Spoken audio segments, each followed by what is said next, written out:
Alright, in this video I'll give you my thoughts of Francis Ngannou's PFL deal and what do I think of it.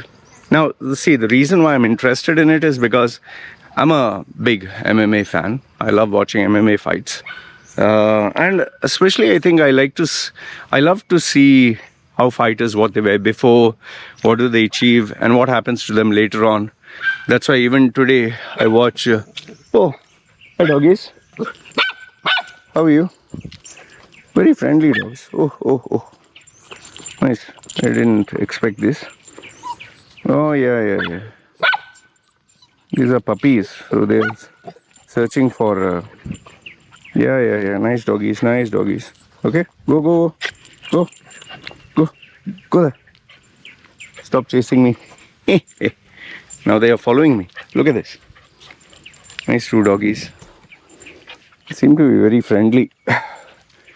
Now I got two dogs licking my legs and following me. They'll get tired because as I'm walking, they don't want to go out of their comfort zone.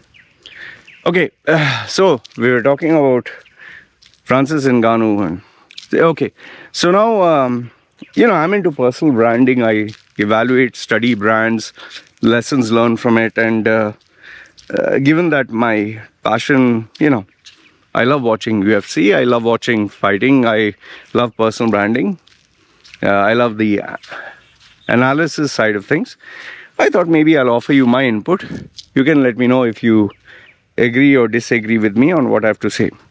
Okay, so first things first, I'm not hating on Francis Ngannou, but I obviously will state what I feel he is doing right or not so right. Now, if you see the PFL deal, you can check through various channels. Roughly what it states, he has made this deal for 1 or 2 fights. That's number one.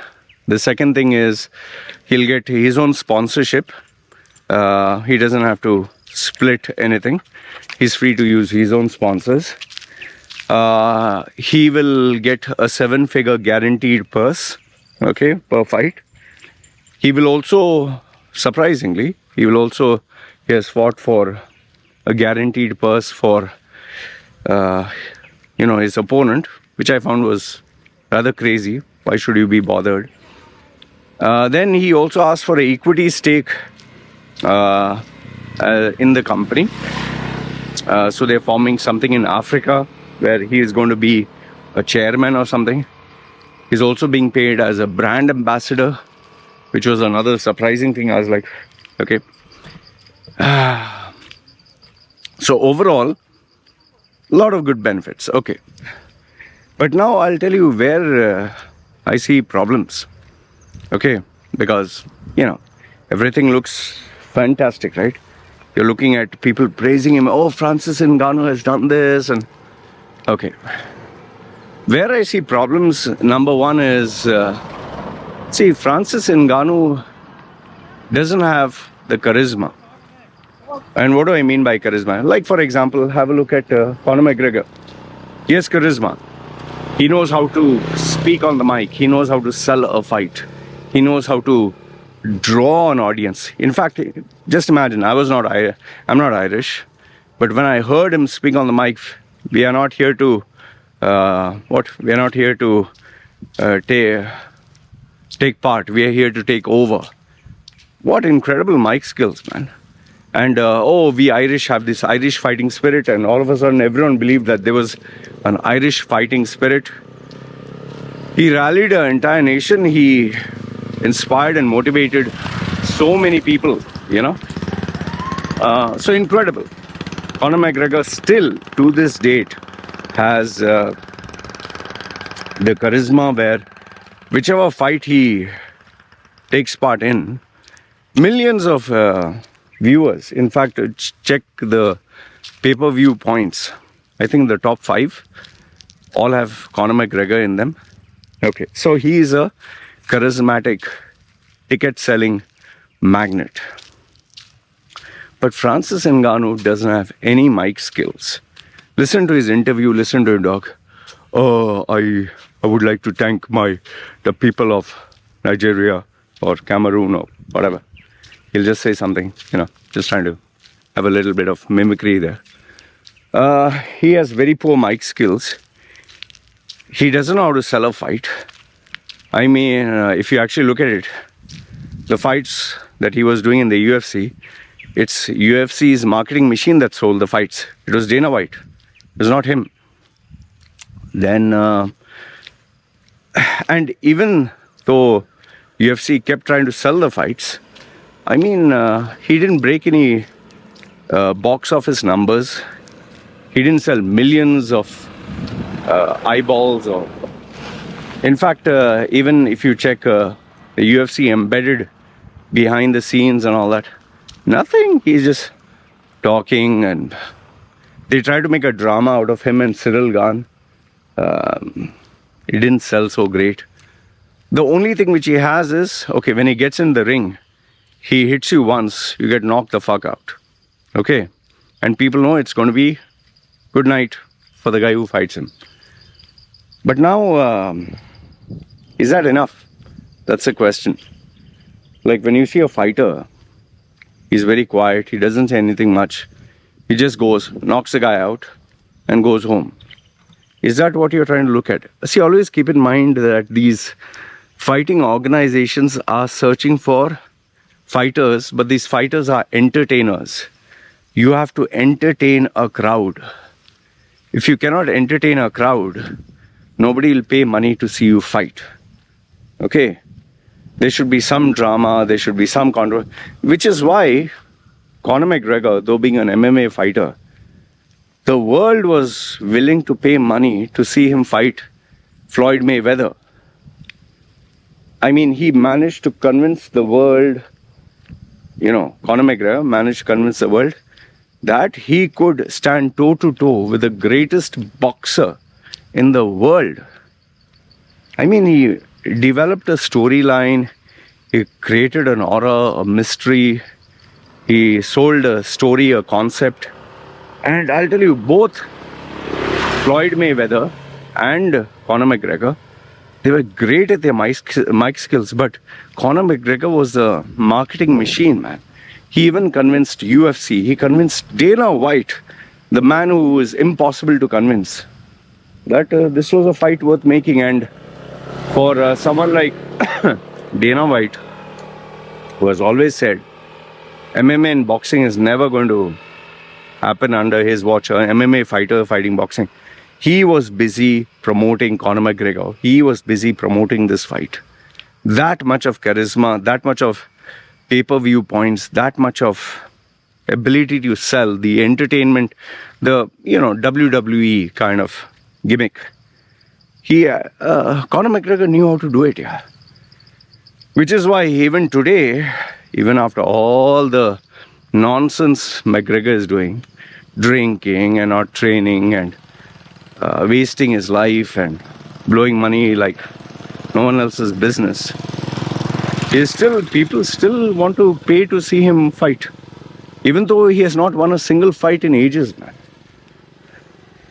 And I'll tell you this, I'd made a previous prediction about Conor McGregor's decline. I was right and wrong. Right, that he's no longer the fighter that he once was. Right about the fact that, make hay when the sun shines for Conor McGregor. And right about you can't keep spending money like this and living this lifestyle unless you generate income, which is why he's coming back. But wrong about the fact that, a decline in terms of money. He's still getting money from his Proper 12 whiskey. The brand still holds good, even though the taste is questionable. And, as far as people are willing to pay money to watch him, even if he's losing, I mean, he's still a winner. It's so crazy, man. People are still paying money, even though he has not won a single fight. That is the charisma, magnetism that he has. So kudos to him. And now that UFC and WWE have merged, you never know, maybe he'll move to WWE like Ronda Rousey. After she lost a fight, finished, that aura, that magic was over. But she moved to WWE and still extended her usefulness and brand value. Today, okay, she's a mother and she's retired. She can still make a little bit of money here and there, but it's not as powerful as it once was. So now Francis Ngannou, see, the thing is with PFL, he has to give them the return on investment. PFL is taking a gamble, and the only reason they are taking him is not because they believe in him and all that. They are hoping with his name and leverage that UFC created, that brand image of the baddest man on the planet, they can improve their revenues, they can improve their market share, they can get a new, fan base following them. And yes, it's good publicity for PFL. But now the question is, can Francis Ngannou sell tickets? Can he sell pay-per-view points? Can he create drama? Can he create a story, a narrative? Can he be something like... No. The driver guy was asking, am I high boxer? Me and boxer, please. Okay, so, can he sell tickets? If you can't sell tickets, you can't create this thing, oh, you're just fighting. People are not going to pay money. You see, like Jake Paul. What's happening with Jake Paul? Why do people want to see him? Yeah, because he can sell tickets. He's not a great boxer. He's a good athlete. But can you believe that people were even talking about Jake Paul versus Canelo? Canelo is right now the greatest in his category. A legendary boxer who's dedicated his entire life, maybe 20, 30 years, to being the greatest boxer in the world. And people are still, they're mad. They believe that Jake Paul can fight Canelo. And there are crazy crackpots who are ready to pay money. In fact, do this. Search boxing Wings of Fire versus Boogie. Boggie. These are two fat guys. Super fat. Maybe 200 kilos. They're YouTubers. They've never been to the gym for a single day in their life. People paid money even to watch them fight. Just box. And it was so funny because when they were boxing, Boogie, one YouTuber who was very famous in the heydays, his shots fell down. When I find, they had to tape it up.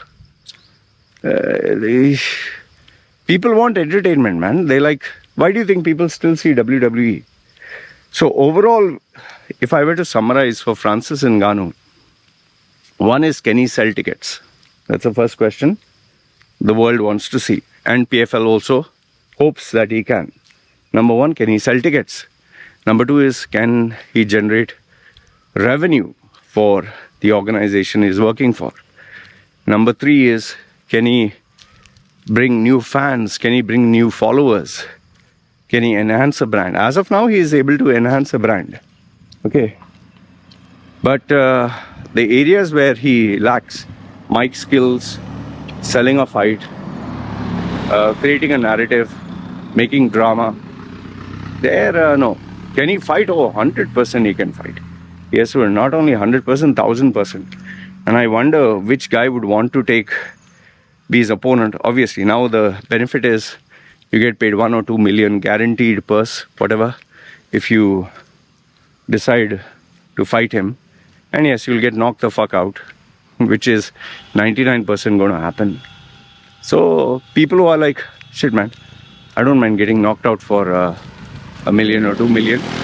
There will be many fighters who will be honored to get knocked the fuck out for 1 million, 2 million. So there it's okay, kind of nice. But the rest of the other things, what he was asking, equity on board, I feel that is all related to his ego. He just wants to consider himself to be a CEO or something. Yeah, he has equity stake in Africa PFL. He has the chairman position. You're mixing too many things here. It's and remember, PFL, like any other organization or promoter, if they feel you're not beneficial to them, you're not selling tickets, they will say, sorry, we're not interested in this deal, and the deal will fall through. And one last thing, Francis Ngannou being a prize fighter, yes, he wants money. So he's going to try in boxing. In boxing also he made big noise. I'll fight Tyson Fury and all that. But the deal never came through. Even Deontay Wilder and all that. Why? Because he can't sell tickets here. Fighters are not interested just in smashing someone's face and all that. They want money. They want, if I fight with this guy, can we sell 10 times more? And, recoup their losses, because they know you can't have a fighting career for the rest of your life. And injuries are permanent, especially with the head and face and body. So overall, this is what I had to say with regards to Francis Ngannou's PFL fight. Good for him. He has made the deal. But now, can he deliver is a big question. If you were to just get my one-line answer, I doubt he can sell tickets, other than maybe his fan club in Africa. But otherwise, he's going to find it very hard. Most of the people would just want to see the highlights or read the final result of the fight.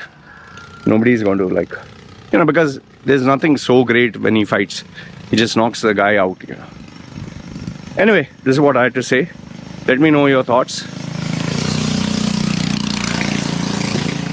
Let me know if fighting, if PFL has made the right choice. Is it going to benefit their brand short term, medium term, long term? Is it going to benefit Francis? Or you're just going to wait and watch? Let me know your thoughts. This is what I had to say. I'd be very interested to know what you have to say. You guys take care. This is me signing off.